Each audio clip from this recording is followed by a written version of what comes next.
Harka fuunee shamaa akkam jirtu kabajamoo dhaggeeffattootaaf daawwattoota Keelloo Miidiyaa odeeffannoon guyyaa irraa of harkaa qabnu kunooti. Itoophiyaatti hojii misooma warqee irratti bobba'ee kan jiru dhaabbanni Kanaadaa Allied Gold dhaabbata Chaayinaa Zijin Goldiif doolaara biliyoona 4 gurguramuufi jedhame. Hojii misooma warqee Itoophiyaa keessatti piroojeektiiwwan gurguddoo kan sochoosaa jiru dhaabbanni Kanaadaa Allied Gold dhaabbata Chaayinaa Zijin Gold International jedhamuun bitamuu isaa Financial Times gabaaseera. Bittaan kun maallaqa harkatti kennamuun kan raawwatamu yoo ta'u, hammi gurgurtaa dhaabbata kanaas doolaara biliyoona 4 akka ta'e himameera.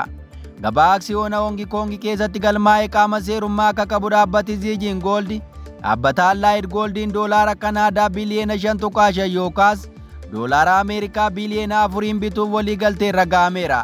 Akka gabaasa Financial Timesitti bittaan kun kan taasifame wayita gatiin warqee sadarkaa addunyaatti dabaluu hordofee dhaabbileen hojii warqee kana keessa jiran qindoomina uumuun wayita of jabeessaa jiranitti jedhameera. Dhaabbanni oomisha warqee Allied Afrikaa keessaa Itoophiyaa dabalatee biyyoottan akka Maalii fi Kootdivaar keessaa bakkeewwan albuuda baasuu qaban hedduu qaba. Dhaabbatichi akka gabaasni kun jedhutti gurgurtaa kanatti kan gammade yoo ta'u, gatiin aksiyoona tokkos doolaara Kanaadaa 44 akka ta'e ibsee kunis daballii dhibbantaa 27 ta'uu isaa eereera. Bittaan kun kan taasifame dhaabbanni Allied Gold dhiyeenya Itoophiyaa naannoo Beenishaangul Gumuzitti piroojeektii warqee Kurmuk jalqabuu isaa hordofeeti.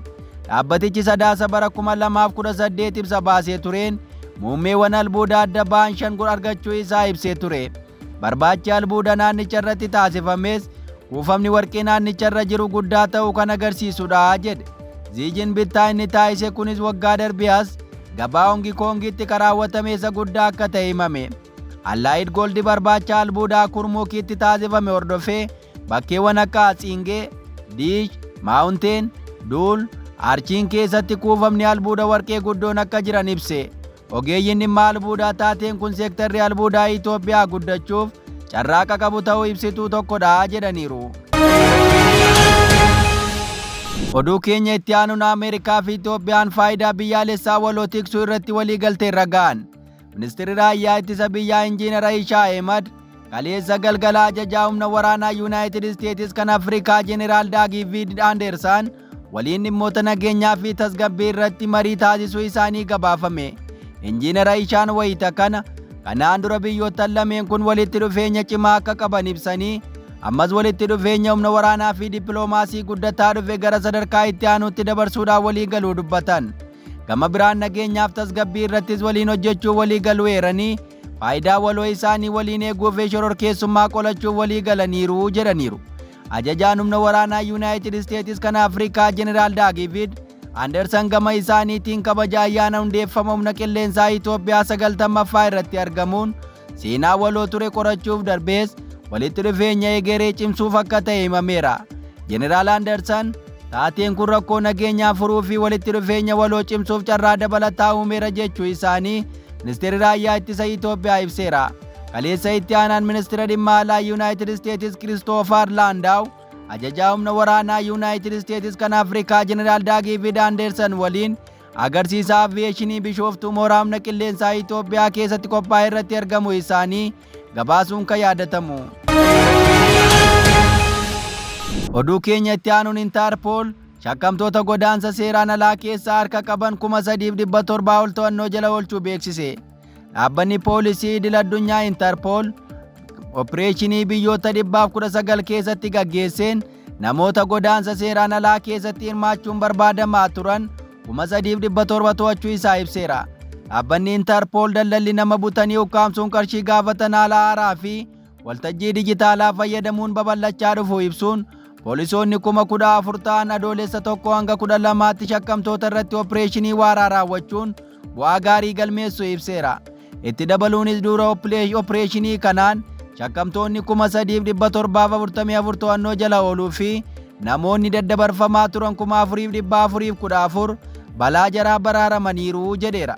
Dhaabbatichi akka beeksisetti aangaa'onni biyyoota adda addaa qorannoowwan haaraa 720 ol banuun bu'uuraalee yakka kanaa diiguuf tarkaanfii jalqabaa fudhataniiru jedha. Interpol teessoo isaa Faransaayitti kan godhate yoo ta'u, tumsa poolisii biyyoota 196 waliin hojjechuun yakka idil addunyaa ittisuuf qooda olaanaa baachuun ibsameera. yakkamtoonni neetwoorkii tooftaa isaanii yeroo yeroon jijjiiraa jiru. Mala haaraa waltajjii dijitaalaa fayyadamuun daddabarsa namaa hojiirra oolchaa jiru. Kanaafis yakka kana guutummaatti hir'isuuf xiyyeeffannoo biyyoota idil addunyaa barbaada jechuun barreessaan olaanaan Interpol Vaaldeer Yurkiis ibsaniiru.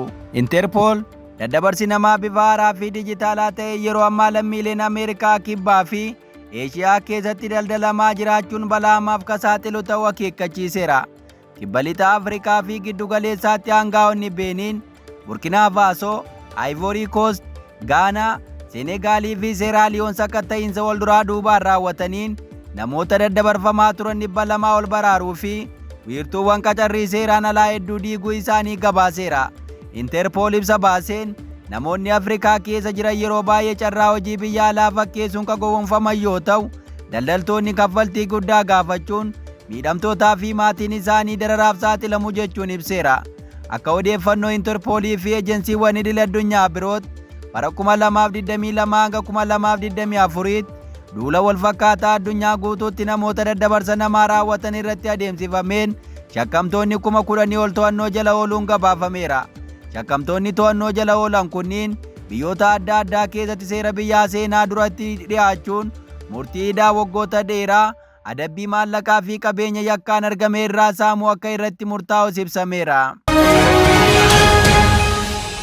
Odeessa keenya itti aanuun manni murtii Niizerlaandis lammii Eertiraa ga'eessa ganna 41 hidhaa cimaa waggaa 20 adabuu ibse. Manni murtii Niizerlaandis lammii Eertiraa godaantota baha giddu galeessa Afrikaa irraa gara Awurooppaa ce'an irratti dararama, saamichaa fi daddabarsa namaa raawwachuun himatamee barbaadamaa ture. Onkoloolessa 2022 to'atamuun dhimmi isaa abbaa alangaa biyyattiin erga qulqulleeffamee booda hidhaa cimaa waggaa 20 adabuu ibse. Manni murtichaa kibxata kaleessaa himatamaan Amaanu'eel Waaliid jedhamu godaantota Eertiraa karaa Liibiyaa gara Awurooppaa geejibaman irratti namummaa tokko malee gochaa wayyakkaa raawwateera jedhamuun badii cimaan irratti argamu ibseera. Kaayyoon keessan namoota egeree fooyya'aa barbaadan irraa maallaqa argachuu qofaa ture jechuun dura ta'an abbaa murtii Reenee Meelaard himatamaa kanatti himaniiru. Murtii waggaa 20 kanaan Niizerlaandis namoota daddabarsa namaa idil addunyaa raawwatan irratti tarkaanfii seeraa cimaa fudhachuun yakkoonni godaantota irratti raawwataman adabbii salphaa kan argatan jechuun ergaa jabaa dabarsuu tajaajilli oduu idil addunyaa Faransaay AFP'n gabaaseera. Manni murtii Niizerlaandis akka ibsetti baandaawwanii fi miseensonni yakkaa himatamuun Niizerlaandi keessa jiran maatii godaantotaa bilbilaan sodaachisuun kaffaltii gaafatu jedha. Gareen namoota daddabarsuun himataman kunniin godaantota kaffaltii raawwatan qofaa galaana Meeditiraaniyaanii ceesisuuf bidiruu moofaa irratti fe'uu turan. Hedduun isaaniis imala sana keessatti bishaaniin liqimfamuu sababa baandaawwanii fi daddabarsitoota namaa raawwatan kanaan jechuun manni murtichaa himateera. Abbaan alangaa himatamaan daldala namaa kun saamichaa fi yakka salquunnamtii raawwachuu bira darbee hoogganaa dhaabbata yakkaa ta'uu isaa eeruun adabbii olaanaa waggaa 20 akka irratti murtaa'u gaafachaa turan. Manni murtichaa Waaliid gochaa isaa irratti gaabbii akka hin ibsinee fi qorannoo yaala sammuu itti gaafatamummaa yakkaa fudhachuuf dandeettii guutuu qabaachuu isaa mirkaneessu ibseera. Waaliid onkoloolessa 2022 irraa eegalee Niizerlaandis keessatti kan hidhame yoo ta'u, isaan alatti dhimmuma kanaan wal qabatee lammiin Eertiraa Kidaanee Zakkaariyaas gamtaa Emireetota Arabaatiin to'atame Niizerlaandiif dabarfamee kennamuu isaa tajaajilli oduu idil addunyaa Faransaay AFP'n gabaaseera. Oduu keenya itti aanuun Soomaaliyaan humna waraanaa ishee cimsuuf gamtaa Awurooppaa waliin marii taasisuu ibsite. Ministeerri raayyaa ittisa biyyaa Soomaaliyaa Ahmed Mo'aalim hoogganaa raayyaa ittisa biyyaa Soomaaliyaa Jeneraal Odo'aa Yuusuf waliin har'a dura taa'aa koree waraana gamtaa Awurooppaa Jeneraal Seyaan Kilinkaal waliin Soomaaliyaa daawwachaa jiran waliin dhimma naannoo irratti mari'achuutu ibsame. Mariin kun tumsa waraana Soomaaliyaa fi gamtaa Awurooppaa gidduu jiru daran cimsuu ta'uu, rakkoo nageenya naannichaa furuuf gargaaru, keessattuu gama leenjii loltootaa, deeggarsa teeknikaa fi meeshaalee ittisaa akkasumas dandeettii raayyaa ittisa biyyaa Soomaaliyaa guddisuu irratti mariin bal'aan gaggeeffamuu tajaajilli oduu Soomaaliyaa gabaaseera. Dabalataanis mariin kun humna nageenyaa Soomaaliyaa deeggaruuf kan hundaa'e ergama gargaarsa gamtaa Afrikaa fi ergama Soomaaliyaa hundeen gadhaabuu cimsuu fi itti fufsiisuun akkamitti akka danda'amu irratti bal'inaan mari'achuu isaa ibsameera. Marii kanaan Soomaaliyaatti ambaasaaddarri gamtaa Awurooppaa Firaansiis Kaadii Waamuroon qondaalonni olaanoo biroo gama lameeniin argamuunis ibsameera. Gamtaan Awurooppaa waggoota darban keessatti Somaaliyaaf deeggarsa bal'aa kennaa akka ture yoo ta'u, kunis leenjii loltootaa, deeggarsa maallaqaa fi ijaarsa dhaabbilee nageenyaa dabalateeti. Deeggarsi ammaa kun Somaaliyaan Alshabaab dabalatee humnoota nageenya biyyattii booressan dura dhaabbachuuf dandeettii of eeggannoo ishee akka guddifattuuf ka gargaaru ta'uu isaa gabaasichi ibseera. Oduu keenya dhumaatiin namni Iliyaan Omaariitti wanta waliin isaa hin beekamne facaasee haleellaa raawwachuun himatame. Bakka buutuu Koongireensii kutaa bulchiinsa Mineesotaa akka taate Iliyaan Omaariitti dhangala'aa waliin isaa hin beekamne namni itti facaasee to'atamuu qondaalli poolisii Ameerikaa beeksiseera.